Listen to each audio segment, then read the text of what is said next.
Здравствуйте, в студии Муза Черепанова, и это прогноз погоды на телеканале «Новый век». 27 июля будет по-прежнему жарко, в столице ожидается плюс 30, плюс 32, преимущественно солнечно, а вечером плюс 15, плюс 17 градусов.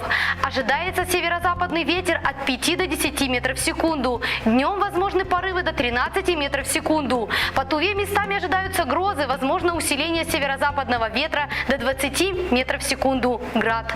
Давление составит 703 миллиметра ртутного столба. Геомагнитное поле неспокойное, влажность воздуха 54%. На этом все. До встречи в эфире.